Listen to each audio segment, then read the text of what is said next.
So I request to all these political leaders kindly look into the matter and see that donation it is very bad, and all these intelligent students, they are going to study in abroad. Here in India, only that caste wise they are allotting the seat, because my son, he has got 97% in the PUC. The live TV, सच सबसे आगे। नमस्कार, मैं हर्षिता सिंह और आप देख रहे हैं द लाइव टीवी। बड़ा होनहार बच्चा था मेरा, लेकिन जातिवाद और यहाँ के एजुकेशन सिस्टम ने उसे मार दिया। ये कहना है यूक्रेन में जान गंवाने वाले भारतीय छात्र नवीन के पिता का, जिन्होंने आज अपने बेटे की मौत के बाद सरकार और उनके उन तमाम मंत्रियों को जवाब दिया है कि उनका बेटा यूक्रेन मेडिकल करने क्यों गया था। मोदी सरकार के जो मंत्री कल ये कह रहे थे कि यूक्रेन में या फिर बाकी विदेशों में फंसे उन तमाम छात्रों को लेकर के ये कह रहे थे कि विदेश पढ़ने वही 90% स्टूडेंट्स जाते हैं जो यहाँ इंडिया में नीट नहीं निकाल पाते हैं। नवीन के पिता ने आज उन्हें जवाब दिया है और नवीन के पिता शेखरप्पा ज्ञानगौदर ने देश के एजुकेशन सिस्टम पर सीधे सीधे सवाल उठाए हैं। शेखरप्पा का कहना है कि टॉपर होने के बावजूद नवीन को सरकारी मेडिकल कॉलेज में सीट यहां भारत में नहीं मिल सकी। एमबीबीएस की पढ़ाई के लिए मजबूरी में उसे यूक्रेन भेजा था, क्योंकि एसएसएलसी और पीयूसी एग्जाम में टॉपर होने के बावजूद उनके बेटे को सरकारी मेडिकल कॉलेज में सीट नहीं मिली थी, दाखिला नहीं मिला था। नवीन की मौत की खबर आने के बाद उनके पिता ज्ञानगौदर ने मीडिया से बातचीत की, जिसका वीडियो क्लिप सामने आया है, आपको दिखाएंगे। लेकिन आपको बता दें कि इस दौरान उन्होंने देश के हायर एजुकेशन सिस्टम पर सवाल खड़े किए हैं। नवीन के पिता ने कहा है कि उनका बेटा पढ़ाई करने के लिए बाहर इसलिए गया था क्योंकि भारत में मेडिकल सीट पाने के लिए हमारे जैसे लोगों को करोड़ों रुपए देने पड़ते हैं और उनके पास इतने रुपए नहीं थे। उसे प्राइवेट मेडिकल कॉलेज में पढ़ाने के लिए उन्हें 85 लाख से लेकर के 1 करोड़ रुपए तक खर्च करने पड़ रहे थे, लेकिन उनके पास इतने पैसे नहीं थे। तभी उन्होंने ये फैसला किया कि वो अपने बच्चे को पढ़ाई के लिए यूक्रेन भेजेंगे, लेकिन ये और भी ज्यादा महंगा साबित हुआ। सुनिए पहले आप इस पिता को, उनकी बातों को, उनके दुख को, जो ये बता रहे हैं कि कैसे यहाँ के एजुकेशन सिस्टम और जातिवाद की वजह से उनका होनहार बेटा चला गया। So I request to all these political leaders kindly look into the matter and see that donation it is very bad, and all these intelligent students, they are going to study in abroad. They think that education here, if they plan to get that education here, they have to pay crores to get that seat. And the same education better than this, they are getting very good education in abroad, and all this practical equipment also very standard.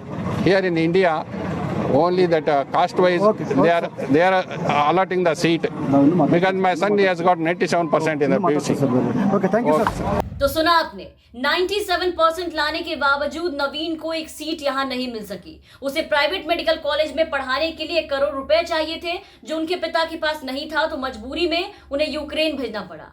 और आप खुद सोचिए कि इतने पैसे एक middle class family के पास कहां से आएगा। इसलिए मजबूरी में या ऐसे लोगों को अपने बच्चों को विदेश भेजना पड़ जाता है अपने सपनों को पूरा करने के लिए। और ये बात आज मोदी सरकार के जो केंद्रीय मंत्री हैं प्रहलाद जोशी, जिन्होंने कल कैसा बयान दिया था आपने सुना होगा, उन्हें ये बातें जरूर सुनना चाहिए। कल ही वो सवाल उठा रहे थे कि विदेश जाने वाले 90% स्टूडेंट जो होते हैं भारत में मेडिकल की प्रवेश परीक्षा नीट में फेल हो जाते हैं, इसलिए उन्हें विदेश जाना पड़ता है, क्योंकि यहाँ उन्हें नीट नहीं निकाल पाते।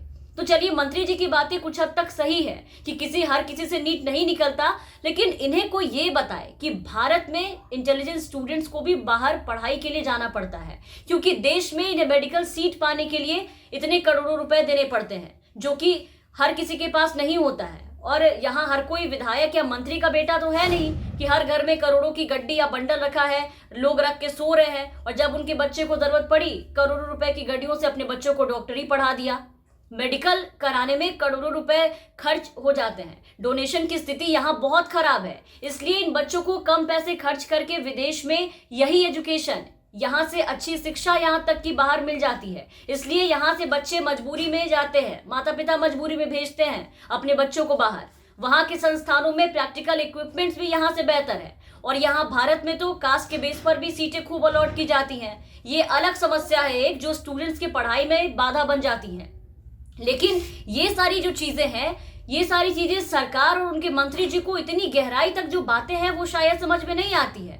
उनको तो सामने बस ये दिखता है कि हम पे सवाल उठ रहे हैं, मीडिया हमसे सवाल कर रहा है कि बच्चे भाई बाहर क्यों जा रहे हैं, तो चलो हम भी दूसरों पर सवाल उठा देते हैं। हालात का जिम्मेदार सीधा इन्हीं लोगों को बना देते हैं, जिन पे चीजें बीत रही हैं उन्हीं को जिम्मेदार ठहरा देते हैं। वही काम कल ये सब सोचे समझे बिना प्रहलाद जोशी ने कल किया था, वही बयान दिया।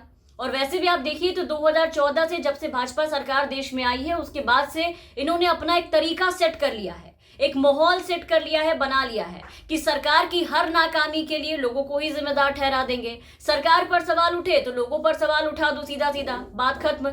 जैसे जब किसान आंदोलन हुआ तो किसानों को खालिस्तानी बना दिया गया, जब देश में मुसलमान आंदोलन पर उतरते हैं तो वो पाकिस्तानी हो जाते हैं, देशद्रोही हो जाते हैं 1 मिनट में। दलित जब सड़कों पर उतरता है प्रताड़ित होकर के तो उन्हें नक्सली करार दे दिया जाता है। और अब जब पढ़ने वाले बच्चे विदेश जा रहे हैं तो उन बच्चों को जब वहां पर वो फंस जाते हैं तो उन्हें ये कह दिया जाता है कि ये यहाँ नीट नहीं निकाल पाए, जिसपे नवीन के पिता का ये बयान सामने आया, जिसने मंत्री और उनके पूरे सिस्टम को मुंह तोड़ जवाब दिया है कि भारत में महंगी मेडिकल शिक्षा और जातिवाद छात्रों को विदेश में जाकर के पढ़ाई करने के लिए मजबूर करता है।